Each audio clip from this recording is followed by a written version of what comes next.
Siyata Dishmaya, Masechet Baba Kama, Daf Lametchet, nous commençons à la deuxième ligne. Shor Shel Israël, Shenagar, Shor Shel Kenaani, Patour. Aujourd'hui, nous aurons Bezrat Hashem, un Daf avec beaucoup de Agadot.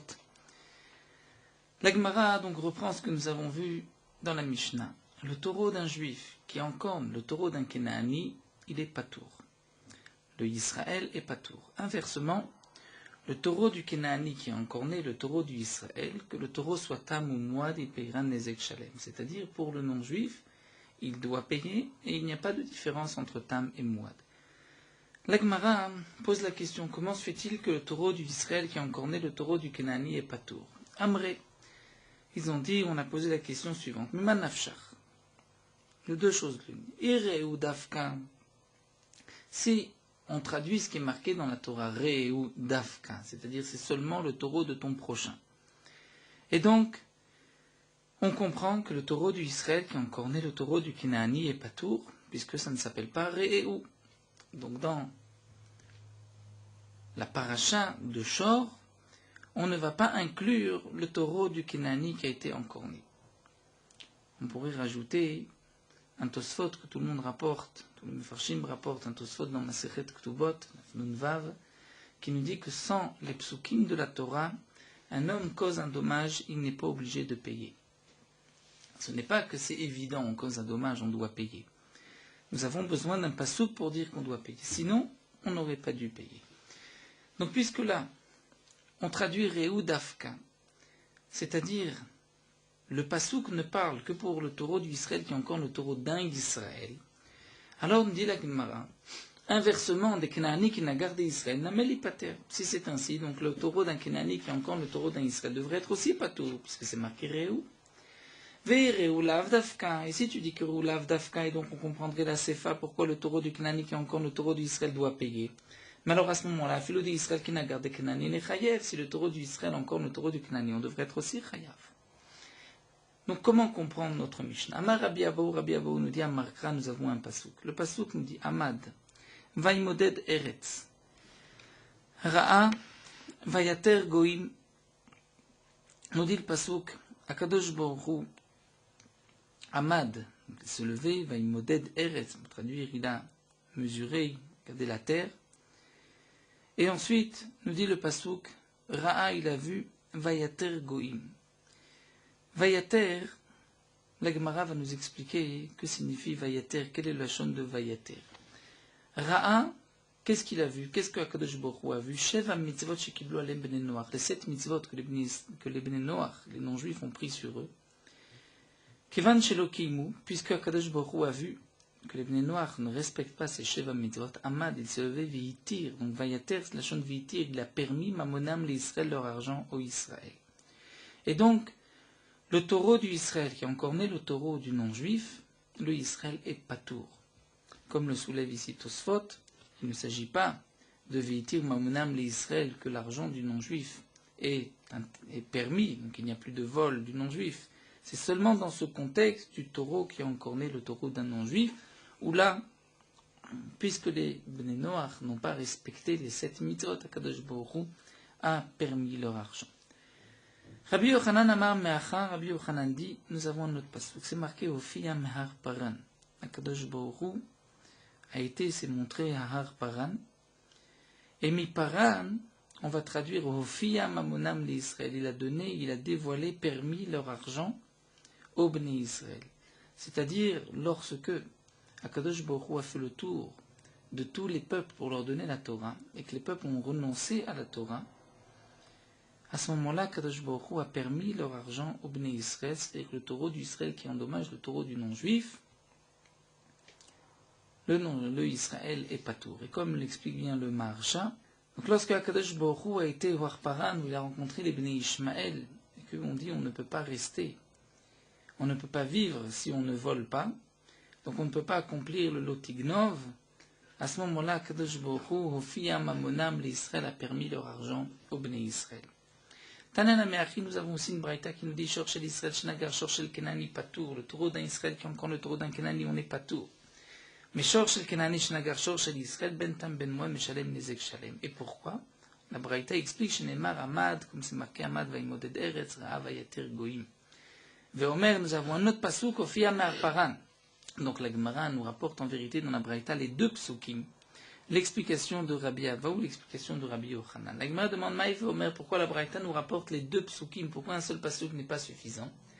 La Gemara répond Vechitema, si on avait eu qu'un pasuk, on aurait pu dire Hay Amad Vaimoded Eretz, mais Vaïlel Ekderav Matna.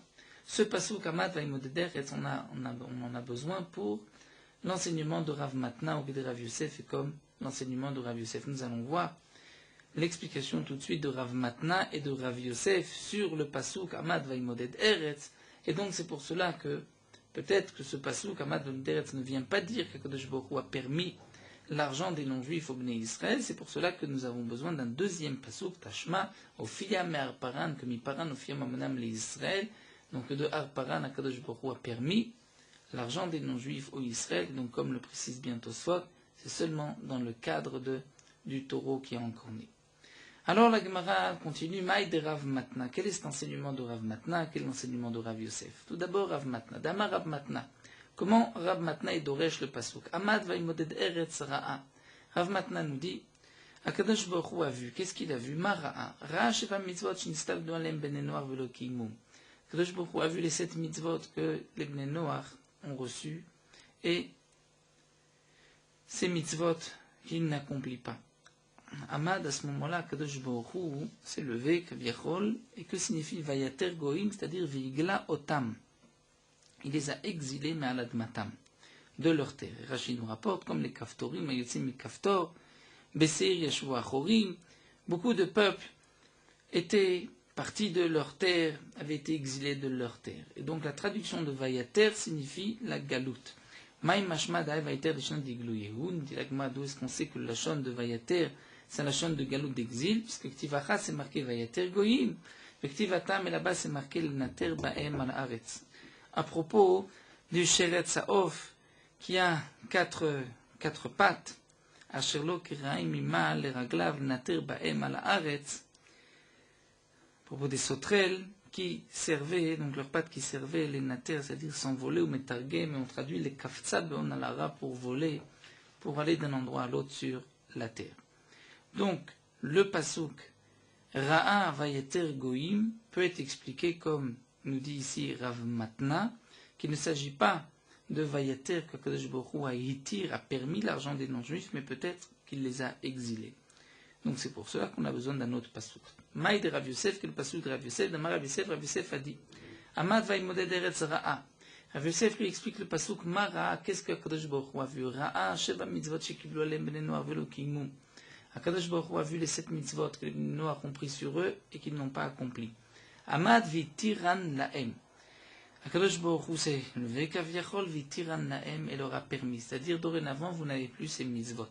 Demande la Gemara et Edgor et Edgar. Ils ont gagné. Au début, ils avaient des commandements.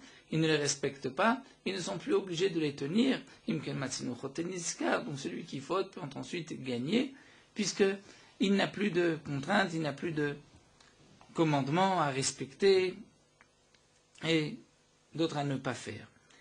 Alors l'Agma répond non. Amar mar bere de Ravana, l'omar, que signifie vitir anaem? Non pas qu'ils n'ont plus de mitzvot, mais shafilu mekaimim otam mekablem alem skar, que même s'ils accomplissent ces mitzvot, ils n'ont pas de récompense pour cela. Rashi précise, n'ont pas de récompense, mais s'ils transgressent, ils recevront une punition pour cela. Il n'y a pas de récompense, mais il y a quand même une punition, c'est la réponse de l'Agma. Sinon on retrouve roté niskar, c'est-à-dire ils fautent et en plus ils vont gagner. Vélo, demande la Gemara. Vélo et non, c'est-à-dire un non-juif qui accomplit les mitzvot n'a pas de récompense. Vatania, pourtant nous avons une braïta.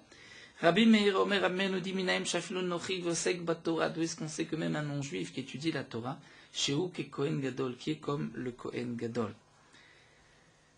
Tosfot explique pourquoi on parle du Kohen Gadol, puisque la Gemara nous dit dans Masechet Sota Yekarahi Mipninim, que la Torah est plus chère que des pierres précieuses, et on traduit, ou des perles, on traduit Mipninim, mi Kohen Gadol, qui rentre l'ifnaï velifnim. Donc c'est pour cela qu'on a repris ici le Kohen Gadol. Donc un non-juif qui étudie la Torah, d'où est-ce qu'on sait qu'il est comme le Kohen Gadol, Talmud Lomar, puisque c'est marqué dans le pasuk Asher yase otam ha'adam vachai ba'em. C'est-à-dire respecter les mitzvot que l'homme va accomplir, vachai, il va vivre avec les mitzvot. Et c'est marqué ha'adam. L'Agmara nous dit Kohanim velevim ve'israelim lo ne'emar. Ce n'est pas marqué un Kohen, un Lévi et Israël, donc les Bnei Israël, les Juifs, et la Adam, l'homme. À la Madata, de là on apprend que Adam c'est même le non-juif. Que même le non-juif qui étudie la Torah est comme le Kohen Gadol. Tosfot explique qu'ailleurs, nous avons vu que les non-juifs ne sont pas appelés Adam. Ici, la Gemara nous dit qu'il est appelé Adam. Donc Tosfot veut faire une différence peut-être entre Adam, Ha-Adam. En tout cas, dans notre cas, le Ha-Adam ici signifie même le non-juif. Et donc le non-juif qui étudie la Torah est comme le Kohen Gadol. Bien que, comme nous allons le voir par la suite, nous, Tosfot, nous n'avons pas le droit d'enseigner aux non-juifs la Torah, comme c'est marqué dans la Gemara de Chagiga, on apprend du Pasuk, ou Mishpatim Bal Yedaum, que le Mishpatim Bal Yedaum qui ne les connaissent pas, qu'on ne leur enseigne pas. Donc ici, on parlera du non-juif qui a étudié de par lui-même. Donc le non-juif qui étudie la Torah est considéré comme un Kohen Gadol. Donc, il a une récompense. La Gemara répond non. C'est vrai qu'il a une récompense. Mais il n'a pas la récompense de celui qui a accompli une mitzvah en tant que metzuvé. C'est-à-dire qu'il avait l'ordre, il a accompli la mitzvah. Elle a seulement kemishelo metzuvé. C'est comme celui qui n'a pas le commandement et qui accomplit. C'est-à-dire que au départ, les non-juifs avaient une obligation de respecter les Sheva mitzvot Bnei Noach si les non-juifs respectaient ces mitzvot. Donc, ils pourraient avoir une récompense parce qu'ils sont metzuvé vosé, ils ont un ordre et ils s'accomplissent. Une fois que Akadosh Baruch Hu leur a enlevé donc ce sachar, ils ont une récompense, mais comme celui qui est eno metzuvé, c'est-à-dire celui qui n'a pas d'ordre et qui accomplit. Et qui est plus grand?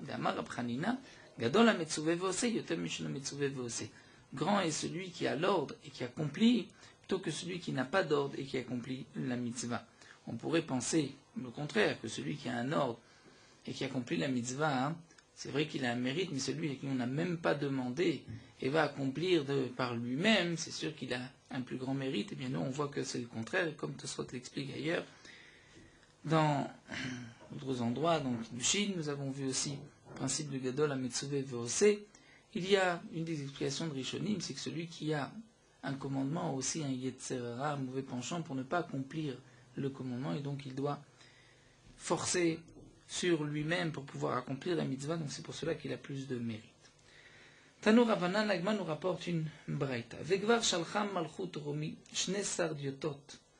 Le royaume, le règne de Rome, avait envoyé 2 sardiotot, c'est-à-dire 2 personnes importantes, une sorte de pkidim, chef d'armée, etzel chachmi Israël, chez les chachmi Israël, en leur disant Lamdunu Toratrem, enseignez-nous la Torah. Car où ils ont étudié le Pasuk, une première fois, Veshanou, ils ont répété Veshilshu, une 3e fois, et certains ils ont étudié la Mishnah, même la Gemara. Tosfot pose la question, mais on n'a pas le droit de leur enseigner la Torah. Donc Tosfot répond, là, ils avaient un ordre des Romains, ils n'avaient pas le choix, ce n'est pas une des interdictions pour lesquelles il faut se laisser tuer. Donc, ils ont pu enseigner la Torah à ces 2 sardiotot, à ces 2 Romains. Beshat Petiratam, lorsque ces 2 Romains sont sortis, ont terminé, Amrou Lahem, ils ont dit au Chachmei Israël, Digdaknu Bekol Toratrem, nous avons donc vérifié, fait attention à chaque point de votre Torah, Ve'emet, et elle est vraie, Ve'emeti. Chutz Midavazem, il y a une chose qu'on considère qui n'est pas juste, Shatem Omrim, vous dites, Shor Shel Israël, Shnaga Shor Shel Kenani Patour. Le taureau d'un Israël qui est encore le taureau d'un Kenani, le Israël est patour, mais inversement, chez le Kenani, et donc les Romains ont posé la question, ils savaient bien étudier, puisqu'ils étaient arrivés même à cette halakha, et ils ont su poser la question, Mimanafshar, la question que nous avons vue plus haut, Ireu Dafka, fait le Kenani, qui n'a gardé Israël l'Ipater. Si c'est Reu Dafka, c'est-à-dire c'est seulement le taureau de ton frère juif. Donc si le Kenani a encore né le taureau d'Israël, il doit être patour, Veri ou Lavdavka, Zafilu Israël, qui n'a gardé Kenani, les Chayer, même le taureau d'Israël qui est encore le taureau du Kenani. On devrait être Chayer, si on considère que Reu c'est Lavdavka, on peut dire c'est pas seulement ton frère juif, même celui qui n'est pas ton frère juif. Et Davarze, seulement ils ont rajouté en disant cette chose-là, Enanu Modim Otolam Malchut, nous n'allons pas le dire, le rapporter aux Romains, ce qui risquerait ensuite de vous embarrasser. Rachid nous explique que eux n'ont pas voulu dévoiler aux Romains cette raison de dire que l'argent des Kénanim est efker, puisqu'il risquait d'y avoir même un danger. On remarquera dans certaines Gemarot, dans certaines éditions même de Mishnayot, une petite note sur cette Mishnah qui est le fruit de la censure, puisque dans certaines Gemarot, nous avons une raison pourquoi le taureau du Israël, qui est encore le taureau du non-juif, on n'est pas tout. La note disait, étant donné que chez les non-juifs, c'est la halakha, c'est leur loi, que si un taureau encore n'est nôtre, on n'est pas tout. Donc de cette manière, c'était pour calmer les questions, l'étonnement des non-juifs. Cette ligne avait été rajoutée pour dire, ce n'est pas qu'il y ait une différence entre un non-juif et un juif, mais simplement que même les non-juifs avaient l'habitude de juger ainsi, donc c'est pour cela qu'on jugera aussi le non-juif comme eux-mêmes se juger.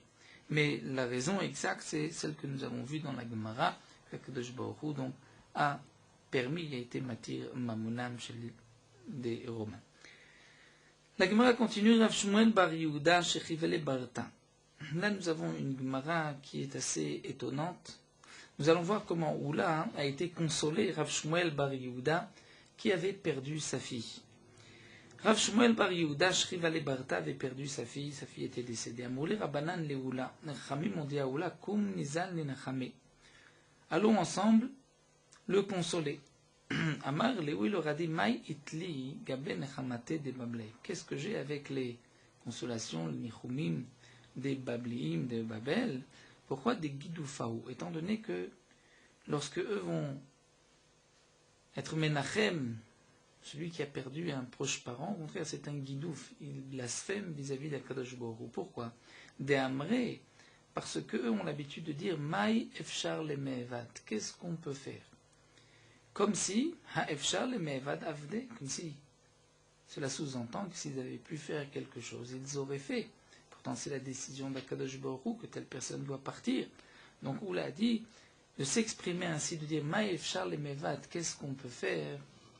C'est une sorte de blasphème vis-à-vis d'Akadosh Baruch Hu. Donc, lui n'a pas voulu s'associer au Chachamim. Mazal hu lechudae, il a été tout seul, consolé.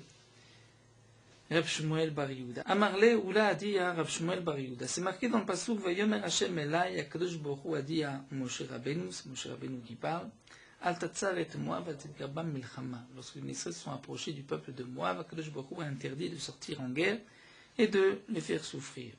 Vechid ma'ala al dato shel Moshe lasot milchama shelo birshut, demande la Gemara, mais est-ce que Moshe Rabbeinu voulait sortir en guerre, qu'Akadosh Baruch Hu a eu besoin de l'arrêter?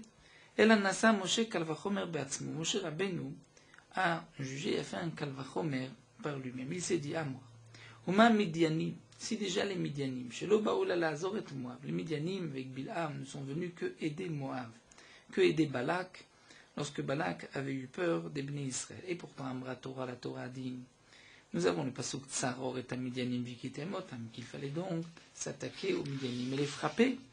Donc si déjà les Midianim, qui eux ne sont venus que aider les Moavim, Akadosh Baruch Hu a dit de les frapper, alors Moavim atzmam, le Cholchiken, les Moavim, eux, n'est-ce pas à plus forte raison qu'il fallait partir en guerre, étant donné que ce sont eux qui ont commencé, ce sont eux qui ont loué les services de Bilham.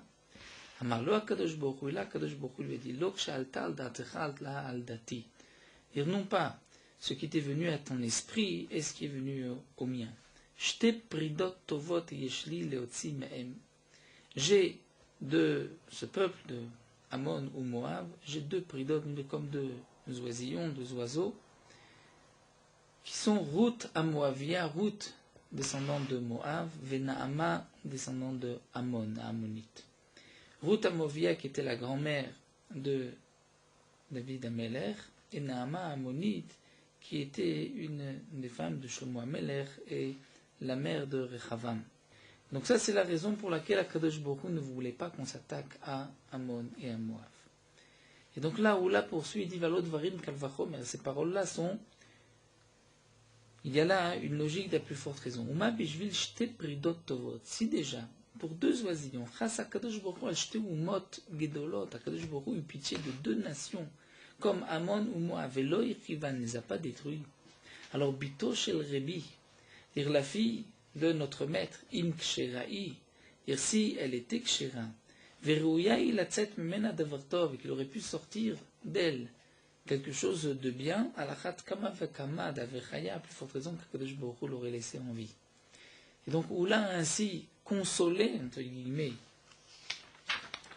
Rab Shmuel Bar Yehuda en lui disant, si ta fille est morte, c'est que Akadosh Baruch Hu a vu que rien n'allait sortir, rien de d'avartov, de bon, allait sortir de ta fille. Donc c'est pour cela que Akadosh Baruch Hu l'a en reprise. Et que c'est assez étonnant. Quel est les nichumim, comme on l'a peut ainsi dire, Rab Shmuel Bar Yehuda. Là, les Mefarshim se posent la question, mais nous voyons quel est l'esprit mouvant, certainement que si ou là, l'a dit Rab Shmuel Bar Yehuda, il faut comprendre qu'il y avait là un message profond, et non pas juste un mépris pour la fille de Rab Shmuel Bar Yehuda, sinon la Gemara n'aurait pas rapporté cet enseignement comme étant presque une ligne de conduite. Sinon la Gemara n'aurait pas rapporté non plus ce maasé qui, presque l'on voit, est une conduite à suivre, comme ici une pensée à suivre, comme la pensée de Oula. Amar Rabbi Chia bar Abba, on poursuit avec, nous avons parlé de Amon ou Moab, la Gemara continue, Amar Rabbi Chia bar Abba, Amar Rabbi Yochanan, Rabbi Chia bar Abba nous dit le nom de Rabbi Yochanan, El HaKadosh Baruch Hu mekaper atzchar kol beria. HaKadosh Baruch Hu n'enlève pas, ne pas amoindrir, couper le mérite de chaque créature. Afilu sachar sicha na'a, même le mérite d'une belle parole. HaKadosh Baruch Hu la retient. Pourquoi? Dilu bechira, la première fille de Lot. Puisque comme c'est marqué dans le Passouk, les filles de Lot ont une relation avec leur père et ont eu comme enfants Ammon et Moab. La première a appelé son fils Moab, qui signifie Moab, du père. La deuxième l'a appelé Ammon, comme dit le Passouk, Ben Ami, de mon peuple. La première, Dilou Bechira de Kamra Moab, donc elle a dévoilé que c'était un enfant de son père, qui est une pritzout, un manque de discrétion, puisqu'elles avaient fauté, bien que la Gemara nous dit, dans Masechet Nazir, qu'elles ont eu toutes les deux une intention, les Shem Shamaim, puisqu'elles pensaient que le monde avait été détruit, comme à l'époque du Maboul. Donc la Bechira, la première, a dit Moab, Amarlo HaKadosh Baruch Hu, le Moshe HaKadosh Baruch Hu a dit à Moshe, Al tatzar et Moab atidgarba milchama. Il ne va pas contourner Moab, ne sort pas en guerre contre Moab. Donc ne pas faire de siège à Moab, ne pas sortir en guerre. Milchama ou Delo. Han Garia Avidebeu. Donc on ne pouvait pas faire une guerre avec Moab, mais on pouvait Han Garia, c'est-à-dire les prendre comme esclaves, se servir d'eux pour qu'ils nous apportent de l'eau et de la nourriture, ça on avait le droit. Mais Tseira, la jeune, la deuxième fille de Lot, des Kamra qui a dit Ben Ami, dire de mon peuple, mais elle n'a pas dit ouvertement que c'était de son père. Donc là, elle a caché la faute. La Kadosh Baruch Hu dit à Moshe à propos du peuple de Ammon, Karafta moul bene Ammon, tu t'approcheras de Ammon, al tetzurem ve al tidgarbam milchama. Donc là, la Torah interdit vis-à-vis de bene Ammon, même de afilu angaria lotavidibu, même de les prendre en tant qu'esclaves, se servir d'eux, la Torah interdit. Ça, c'est le mérite de cette belle parole, cette discrétion qu'avait la deuxième fille de Lot. Inversement, nous allons voir Vamar Apriya Baraba Marabishua Ben Kocha, nous allons voir que même pour la première fille de Lot, il y a aussi un miracle. Donc ce n'est pas une contradiction, tout dépend quelle facette nous regardons de cette histoire, bien que cette histoire était, comme nous voyons dans le Passouk, ça a été reproché à Lot, puisque Lot avait su et malgré tout avait continué de fauter. Donc c'était une Avera, puisque Lot avait une relation avec ses filles, bien que la Gemara nous dit dans Masechet Sanhedrin, c'est une marloquette, est-ce qu'un non-juif a une interdiction d'épouser sa fille? Comme le soulève le Ramban dans la paracha, dans cette paracha de Lot, le Ramban nous dit, c'est vrai que c'est une marloquette, après le Mandé Amar, ça fait partie des relations interdites au Ben Noach. Le Ben Noach a une interdiction avec sa sœur, avec une femme mariée, mais peut-être pas avec sa fille. Donc si on dit qu'il y a une interdiction avec sa fille, on comprend ce qui a été reproché à Lot. Si on dit qu'il n'y a pas d'interdiction pour un Ben Noach avec sa fille, malgré tout, nous explique le Ramban, les hommes de l'époque avaient pris sur eux cette interdiction, et donc Lot avait ici transgressé, dévié de la conduite habituelle de tous les Ben Noach. Donc là, nous allons voir sur une autre facette que la première a aussi une récompense. Un homme doit s'empresser d'arriver l'idvar mitzvah à une mitzvah. Puisque par le mérite de cette première nuit, que la première a devancé la deuxième, la plus jeune, elle a pu donc rentrer, sa descendance a pu rentrer dans le clan d'Israël 4 générations avant Amon, puisque il y avait Oved, Yishai, David ou Shlomo. Ruth était la mère de Oved, qui était le père de Yishai, David ou Shlomo. Donc nous avons Moab qui est rentré à l'époque de Ruth, Ve'ilu Tseira, alors que la Tseira Amon n'est rentré qu'à l'époque de Rechavam, le fils de Shlomo, d'Irti Veshem Imo Naama à Ammonite. Donc nous avons ici 4 générations où déjà Moab était rentré dans le peuple d'Israël. Ça, c'était le mérite de la première fille de Lot qui pensait accomplir une mitzvah et s'est empressée de la faire dès la première nuit. On continue avec notre Sugia du taureau, Tanu Rabbanan, Shor Shel Israël, Shenagar, Shor Shel Kuti, Patour.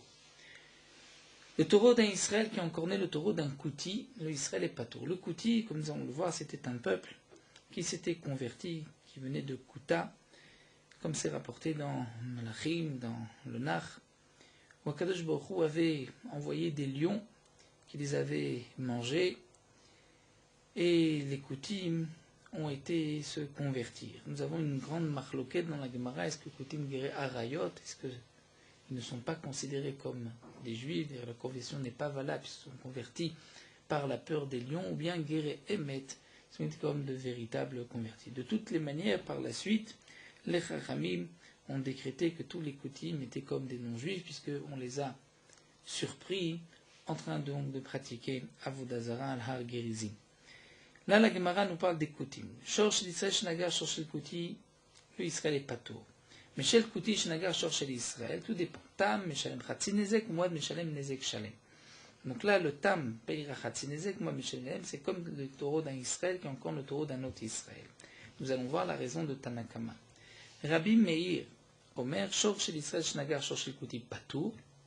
D'après Rabbi Meir, le taureau d'un Israël qui est encore le taureau d'un Kuti, il est patour. Mais chez Kuti shnagar shor shel Israël, la ben tam ben moad meshalem nezek shalem.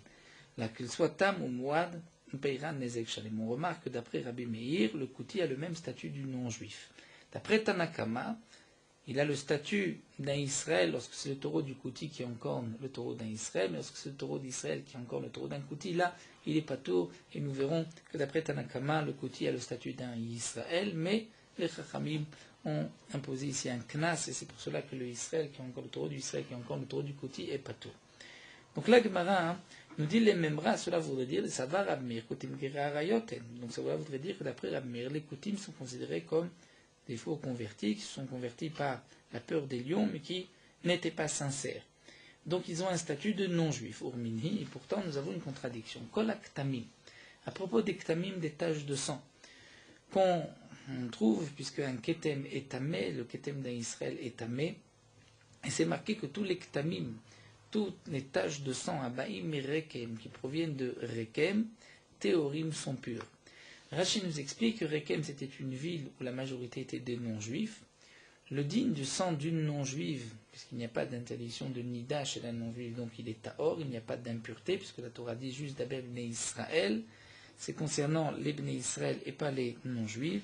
Le non-juif n'a pas de digne de nida. C'est vrai, nous rappelle Rashi que les Chachamim ont décrété que les non-juifs ont un statut de zav et non de zava, mais malgré tout, sur les taches de sang qui ont été trouvées sur des habits, sur autre chose, sur tout objet qui est Mekabel Touma, sur cela les Chachamim n'ont pas fait de Xéra. Pourquoi? Puisque même un Ketem chez un Israël, ce n'est que Midei Rabbanan.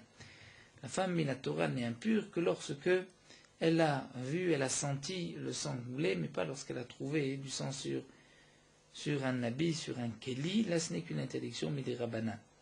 Donc les Chachamim ont décrété, c'est vrai sur toutes les non-juifs qu'elles ont un statut de Zava, mais pas sur les Ktamim. Les Ktamim sont purs. Rashi rajoute aussi que même l'interdiction le non-juif est comme un Zav seulement lorsque le sang est encore humide, mais lorsqu'il est sec, comme un ketem, il n'y a pas d'impureté. Donc tout ketem qui provient de rekem, c'est tahor, c'est pur, puisque c'est certainement le ketem, tache de sang d'une non-juive. Rabbi Yehuda metamé, Rabbi Yehuda dit non, c'est tamé. Pourquoi mepnei she'en gerim vetorim? Parce que à rekem, il y a des guérim, il y a des convertis qui se trompent, qui pensent que le sang n'est pas impur, donc ils se conduisent comme des non-juifs, ils ont un statut de Israël, puisqu'ils se sont convertis.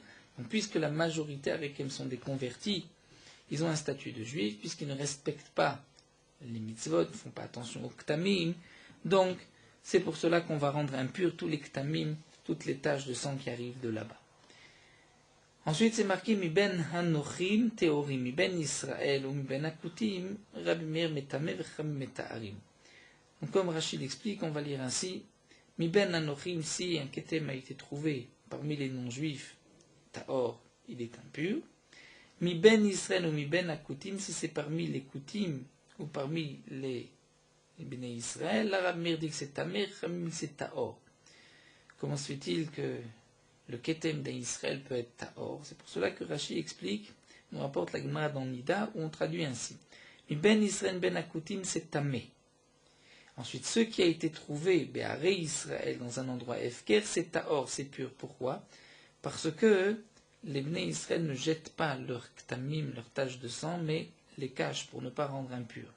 Et ensuite, ce qui a été trouvé parmi les koutim, là nous avons la marloquette Rabbi Meir metamé, parce que Rabbi Meir craint que les koutim jettent leur ktamim, et Chachamim disent que c'est tahor, chez le nershedou al kitmem, parce que les koutim ne vont pas jeter leur ktamim, ils vont les garder, ils vont les laver, pour ne pas rendre impurs. Donc d'après Rabbi Meir, si Rabbi Meir dit que les ktamim qui proviennent de chez les koutim sont impurs, c'est que Rabbi Meir les considère comme de véritables convertis, ils ont le statut de juifs. Donc c'est une contradiction, ils sont guéris Emet. Almak Sava Rabbi Meir, koutim guéris Emet, nous avons vu plus haut que Rabbi Meir, c'est guéris Arayot. Amar Rabbi Avahu répond ainsi, en vérité, les koutim sont des guéris Emet, sont des juifs. Seulement, knas ou chez kanas Rabbi Meir b'mamonam shelo itamu ba'em. Rabbi Meir a fait un knas sur leur argent pour ne pas que on se mélange avec les non-juifs. C'est-à-dire, d'après Tanakama, le taureau d'un Israël qui est encore le taureau d'un kouti, normalement on devrait payer. Le kouti a le statut d'un juif. Seulement, Tanakama pense que les Chachamim ont fait un knas et on ne payera pas si c'est un kouti. Lorsque le taureau du kouti a encore né le taureau d'un Israël, donc là, Tam, Chatzi Nezek, Moad, Nezek Shalem, comme c'était le taureau d'un Israël qui a encore né. Rabbi Meir pense que les Chachamim ont fait une xéra encore plus forte pour s'éloigner encore plus du kouti. Et donc les Chachamim ont dit que le taureau du kouti, qui est encore le taureau d'un Israël, qu'il soit Tam ou Moad, le kouti doit payer Nezek Shalem. Donc ainsi on est sûr de séparer les koutim des Bnei Israël afin qu'ils ne se mélangent pas, puisque le kouti va s'éloigner, il va dire mais si mon taureau encore le taureau d'un Israël, je vais devoir payer Nezek Shalem, et si son taureau encore le mien, je ne saurai pas tout, donc les koutim vont s'éloigner. La Gemara continue, Metiv Rabbi Zira object, nous avons une Mishnah, Ve'elu Naharot, Mishnah donc Tubot, Elu Naharot Sheshlem Knas. Un homme qui séduit ou qui viole une jeune fille, il y a un Knas qui est marqué dans la Torah. Et la Mishnah nous dit, voici les Naharot, bien qu'il y ait une interdiction de mariage, malgré tout si un homme a une relation ou séduit une des filles que nous allons voir, il doit payer le Knas. Abba la Mamzeret, donc une relation avec une Mamzeret. Il y a une interdiction de se marier avec une Mamzeret. Malgré tout, il y a un knas si un homme la séduit ou la viole. Va la netina, une netina avec le peuple des Givonim. Va la koutit. Donc c'est un Mishnah, c'est Rabbi Meir. Ve'is al kadata knas Rabbi Meir b'amunam. Si tu penses que Rabbi Meir a fait un knas sur l'argent des koutim comme nous l'avons vu, alors achiname niknos. On devrait faire aussi un knas qui est des shloitamu même pour ne pas se mélanger avec les koutim. On devrait faire le knas que si un Israël viole ou séduit une jeune fille du peuple des Koutim, il ne doit pas payer, ainsi les Koutim vont s'éloigner des Bnei Israël. L'Agma répond à Marabaye, qu'aider chez le Yechote Niskar, de faire une telle chose. Hamim n'ont pas voulu, sinon celui qui faute, l'Israël qui faute, va ensuite gagner puisqu'il n'a rien à payer. Donc les Hamim ont dit, c'est vrai qu'on aurait dû faire un knas, mais dans ce cas-là, on laisse le Israël payer au Kouti. L'Agma pose la question, mais Venit Velanim, on devrait faire un knas, que le Israël doit payer, mais il ne payera pas au Kouti, juste au Aniim, aux pauvres. Donc le knas, c'est que les kotim ne vont pas recevoir cet argent, mais d'un autre côté, puisque le Israël doit payer, donc ce n'est pas l'homme qui faute et qui a gagné. Amar Rav Mari répond, Mishum dave mamon shen lotovim. La raison est que c'est mamon shen lotovim, c'est-à-dire c'est de l'argent que personne ne peut venir réclamer, puisque si on dit que ça appartient aux pauvres, dès qu'un pauvre va venir réclamer cet argent, on lui va répondre « je ne veux pas te donner à toi, je désigne un autre pauvre ». Donc c'est de l'argent que le Israël qui a violé ou séduit cette juive ne devra pas payer. C'est-à-dire personne ne pourra lui réclamer, donc c'est pour ça que les Khamim ont dit on laisse cet argent, c'est le Kouti qui réclamera l'argent. Alors voilà, nous allons nous arrêter ici à cette Mishnah sur Shen Pekeah. Poursuivons Merot Halacha Daf Lametret. Dans une maison où il y a plusieurs associés, le toit a aussi une obligation du Maaké. Même si la Torah nous parle au singulier Maaké legagecha, cela ne veut pas exclure les associés, puisque la Torah a dit et a donné la raison pourquoi on doit faire ce Maaké, c'est de peur qu'Ipol Anofel Mimenu, qu'un homme puisse y tomber, puisse tomber de son toit. Et donc là, il n'y a pas de différence si la maison appartient à une seule personne ou à plusieurs personnes.